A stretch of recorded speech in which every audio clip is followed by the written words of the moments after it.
నమస్తే, నేను మీ అవ్వారు శ్రీనివాసరావు. మంగళగిరి టైమ్స్ కు స్వాగతం.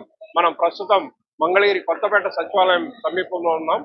ఈరోజు రాష్ట్ర విద్యా ఐటీ శాఖల మంత్రి మంగళగిరి శాసనసభ్యులు నారా లోకేష్ గారి ఆదేశాల మేరకు మంగళగిరి తాడేపల్లి నగరపాలక సంస్థ ఆధ్వర్యంలో స్వచ్ఛ 2.0 కార్యక్రమానికి ఈరోజు శ్రీకారం చుట్టారు.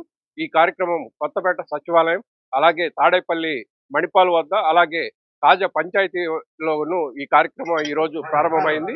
ఈ కార్యక్రమాన్ని స్వచ్ఛ 2.0 కార్యక్రమాన్ని ప్రజల్లోకి ముమ్మరంగా తీసుకెళ్లాలనే ఆలోచనలో మంగళగిరి తాడేపల్లి నగరపాలక సంస్థ అధికారులు విస్తృత ఏర్పాట్లు చేశారు.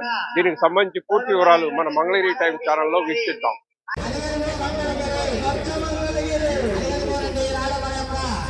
రాష్ట్ర మానవ వనరులు, IT, electronics, real time governance శాఖల మంత్రి మంగళగిరి శాసనసభ్యులు నారా లోకేష్ ఆదేశాల మేరకు మంగళగిరి తాడేపల్లి నగరపాలక సంస్థ పరిధిలో స్వచ్ఛ మంగళగిరి 2.0 కార్యక్రమం మార్చి 2వ తేదీ సోమవారం ఉదయం ప్రారంభమైంది.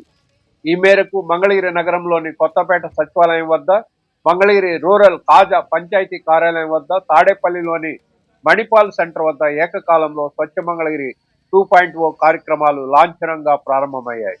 మంగళగిరిలోని కొత్తపేట సచివాలయం వద్ద ప్రారంభమైన స్వచ్ఛ మంగళగిరి 2.0 కార్యక్రమంలో నగరపాలక సంస్థ కమిషనర్ ఎస్ అలీం బాషా, అడిషనల్ కమిషనర్ కె శకుంతల, నగరపాలక సంస్థ సిబ్బంది, మాజీ కౌన్సిలర్ రంగిశెట్టి నరేంద్ర, బాబీ, టీడీపీ పట్టణ ప్రధాన కార్యదర్శి షేక్ రియాజ్, స్థానిక నాయకులు రంగిశెట్టి పెద్దబ్బాయి తదితరులు పాల్గొన్నారు.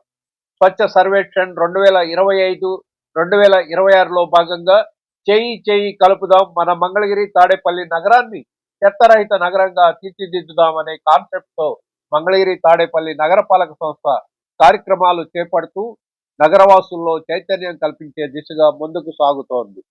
మన స్థానిక శాసనసభ్యులు మరియు రాష్ట్ర ఐటీ మరియు విద్యాశాఖ నారా లోకేష్ గారి ఆదేశాల మేరకు స్వచ్ఛ మంగళగిరి 2.0 ఈ రోజు నుంచి స్టార్ట్ చేయడం జరిగింది. ఇది 3 ప్రాంతాల్లో ప్యారల్గా ప్రతిరోజు జరుగుతుంది. ఈరోజు మంగళగిరిలో కొత్తపేట, అదేవిధంగా తాడేపల్లిలో ఒక చోట, అదేవిధంగా విలేజ్ కాజాలో జరుగుతుంది. సో ముఖ్యంగా దీని ముఖ్య ఉద్దేశం ఏంటంటే ప్రజల్లో ఇంకా అవేర్నెస్ తీసుకొచ్చి సోర్స్ అగ్రిగేషన్, అంటే ప్రతి ఇంటి నుంచి చెత్త కలెక్ట్ చేసేటప్పుడు తడి చెత్త, పొడి చెత్తగా దాన్ని వేరు చేసి ఇచ్చేటట్టు తీసుకోవడం ఒకటి. రెండవది, ప్రజల్లో ఈ వాటర్ శాంపుల్స్ గురించి కూడా, పురమిత్ర యాప్ గురించి, తర్వాత వాటర్ శాంపుల్స్ మనం క్వాలిటీ ఆఫ్ వాటర్ కూడా పరిశీలించడం కోసం ఆ కంప్లైంట్స్ ప్రజలు కూడా పురమిత్ర యాప్ ద్వారా కంప్లైంట్స్ ఎలా చేయాలి అనే గురించి కూడా మనం అందరికీ కూడా అవేర్నెస్ జరుగుతుంది. ఈ అవేర్నెస్ ద్వారా స్వచ్ఛ మంగళగిరి కార్యక్రమంలో మంచిగా ఇంకా సిటీ క్లీన్ గా చేయడానికి ప్రతి ఒక్కరి సహకారం కోరుతున్నాము. ఈ కార్యక్రమంలో అందరూ కూడా పార్టిసిపేట్ చేస్తున్నందుకు ధన్యవాదాలు. ఈరోజు మంగళగిరి నియోజకవర్గంలో స్వచ్ఛ మంగళగిరి కార్యక్రమం 2.0ని స్టార్ట్ చేయడం జరిగింది. ఆ విధంగా మంగళగిరిలో కొత్తపేటలో ఇవాళ మొదటి రోజుగా స్టార్ట్ చేయటం, అలాగే నారా లోకేష్ గారు ప్రత్యేక దృష్టితో మరి ఎక్కడా లేని విధంగా మంగళగిరిలోనే రెండోసారి ఇది స్వచ్ఛ మంగళగిరి కార్యక్రమం చేపట్టడం, అలాగే దేశంలో కూడా మంది ప్రథమ బహుమతి రావడం, స్వచ్ఛ మంగళగిరిలో స్వచ్ఛాంధ్ర దాంట్లో మొదటి బహుమతి కూడా మనం సాధించుకోగలిగాము. మరి ఆయన అంత బిజీగా ఉన్నా కానీ మంగళగిరి మరి ప్రత్యేక దృష్టి సాధించి మరి అభివృద్ధి కార్యక్రమంలో కానీ ఇలాగ మన ఆరోగ్య పరిస్థితుల్లో కానీ ఆయన ప్రత్యేక దృష్టి సాధిస్తున్నాం. కాబట్టి మనం కూడా తడి చెత్త, పొడి చెత్త విడివిడిగా వేస్తూ, కాలువల్లో శుభ్రంగా ఉంచుకుంటూ, ఇంట్లో అన్నిటి మీద మూతలు పెట్టుకుంటూ, ఎలాంటి దోమల్ని ప్రజలకుండా మనం జాగ్రత్త చూసుకోవాలా. మన బాధ్యత ప్రకారం కూడా మనం కూడా నీట్గా ఉంచుకోవాలి చుట్టుపక్కల ప్రాంతాలని.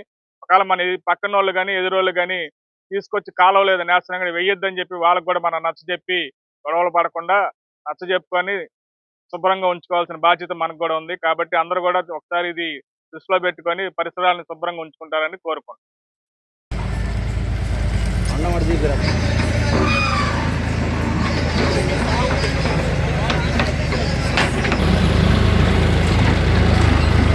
నమస్కారం అండి.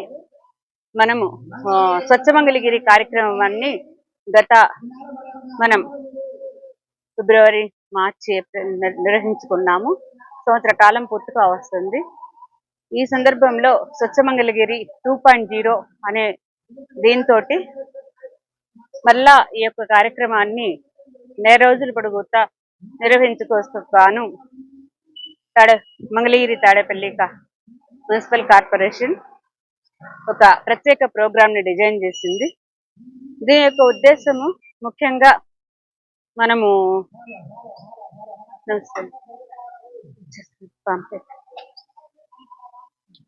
ప్రజల్లో అవగాహన కల్పించటము ముఖ్య ఉద్దేశము. నగరపాలక సంస్థ తరపు నుంచి పారిశుధ్య సిబ్బందిని పెంచుతున్నాము, అలానే వాహనాలను పెంచుతున్నాము. అదేవిధంగా అనేక మౌలిక సదుపాయాల్ని అన్నిటినీ ఎంతో మనము ఈ సంవత్సరన్నర కాలంలో మనం పెంచుకున్నాం. కానీ దాంతో పాటుగా ప్రజల్లో అవగాహన రావాల్సి ఉంటుంది. ముఖ్యంగా ఎక్కడ పడితే అక్కడ చెత్త వేయకుండా, చెత్త డస్ట్బిన్ కే ఇస్తున్నారు కదా, ఓకే, ఎక్కడ వేయట్లేదు కదా అండి, అంతే కదా, మీరు అదే ఉండాలి, అంతే కదా, అదేనండి. ఇంకా ప్రజల్లో పూర్తి స్థాయిలో ఈ విధంగా చెత్త డస్ట్బిన్ లో పెట్టేసేసి కాలువల్లోకి కానీ రోడ్డుపైకి కానీ వేయకుండా బండికే ఇవ్వటం ఒక అలవాటుగా నేర్పటం. దీనికోసము మన స్వచ్ఛ అంబాసిడర్లను కూడా నియమించుకోవడం జరిగింది. వీరు ప్రతి వార్డుకి ఒకళ్ళుండి ప్రతి ఇంటింటికి రోజు చెత్త బండితో పాటు తిరిగి ఈ అవగాహనని నిర్వహిస్తూ వస్తూ ఉన్నారు. దీని ద్వారా మనకి ఒక 60-70% వరకు తేడా వచ్చింది. ప్రతి ఒక్కళ్ళు మనం ఎక్కడడిగినా కూడా బండ్లు వస్తుంది, బండికే ఇస్తున్నామని చెప్తున్నారు. బట్ ఇంకా కొంచెం గ్యాప్ ఉంది. ఇది స్ట్రెంగ్తన్ కావాలి. ఎవరైతే అలవాటు పడలేదో వాళ్ళందరూ అలవాటు పడాలి. డోర్ టు డోర్ కి మాత్రమే ఇచ్చేటట్లు, ఎక్కడంటే అక్కడ పోయకుండా ఉండేటట్లు అలవాటు పడాలి. అదే రకంగా డోర్ టు డోర్ ఇచ్చే దాంట్లో కూడా తడి చెత్త పొడి చెత్త వేరు చేసి ఇవ్వటం కూడా ఒక అలవాటుగా నేర్చుకోవాలి. ఇవన్నీ పూర్తి స్థాయిలో అయినప్పుడే పూర్తి రకంగా మనం సాలిడ్ వేస్ట్ మేనేజ్మెంట్ నిర్వహించినట్లు లెక్క. మనం దీనికి గాను తడి చెత్తకి వర్మీ కంపోస్ట్ గా చేసుకోవటం కోసం గాను ఆత్మకూరు, పెదవడ్డపొడి ఇలాంటి చోట్ల మనం వర్మీ కంపోస్ట్ షెడ్లు కట్టాము. పొడి చెత్తని మనము ప్రాసెస్ చేసి ప్లాస్టిక్ గాజు, పేపర్ కి పేపర్ సెపరేట్ చేసి మనం దాన్ని ప్రాసెస్ చేసే విధానానికి పంపించేటట్లుగా ఎంఆర్ఎఫ్ షెడ్లని 2 భారీ ఎంఆర్ఎఫ్ షెడ్లు కట్టుకున్నాము. ఇవన్నీ ఫంక్షనింగ్ లోకి వచ్చినాయి. ఇప్పుడల్లా మనకు కావాల్సింది ఈ యొక్క సాలిడ్ వేస్ట్, ఈ చెత్త ప్రజలలో పూర్తి స్థాయి అవగాహన. ఎక్కడంటే అక్కడ ఒక్క కాగితం ముక్క అయినా కూడా పడేయకూడదు, మనము ప్రతిదీ ఒక చెత్త బుట్టలో వేసుకోవాలి అనేది.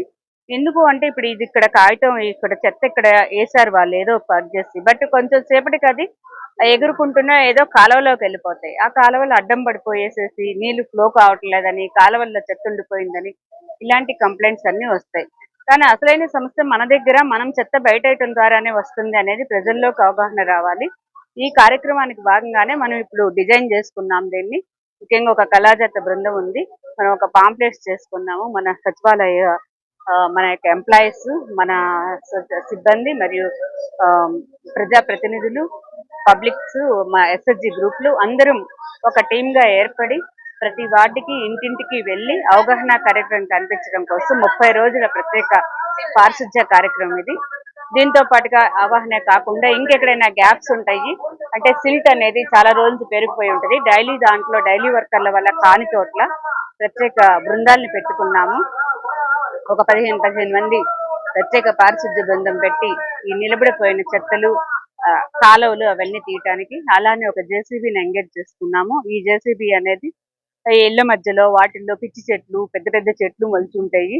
అంటే మనము ఇది ప్రజల బాధ్యత ఎక్కడికక్కడ వాళ్ళ స్థలాలు బాగు చేసుకోవటం. కానీ ప్రజలు స్పందించకుండా అలా ఉన్నప్పుడు అది పక్కనున్న ఇళ్ల వాళ్ళకి అభ్యంతరాలు అవుతూ చాలా సమస్యలు వస్తున్నాయి. కాబట్టి మొట్టమొదటిగా మనము తొలగించేసేసి తదుపరి ఆ సొంత స్థలాల వాళ్ళ దగ్గర నుంచి మనం రికవరీ చేసుకోవటం లాంటి దానిలాగా ఈ కార్యక్రమం పెట్టుకున్నాము. సో ఇది ఒక ప్రత్యేక పారిశుధ్య కార్యక్రమము.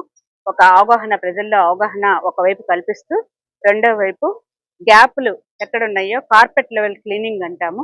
ప్రతి ఒక్క ఎడ్జ్ని ప్రత్యేక బృందాలను పెట్టుకొని, మెషినరీ పెట్టుకొని, అడిషనల్ మనుషుల్ని పెట్టుకొని మనం క్లీన్ చేయటము ఈ యొక్క కార్యక్రమంలో భాగంగా పెట్టుకున్నాము. దీనికి ఈ రోజు మొట్టమొదటి రోజు ఇక్కడ పెట్టాము. కాబట్టి అందరూ సహకరించవలసిందిగా కోరుతున్నాము.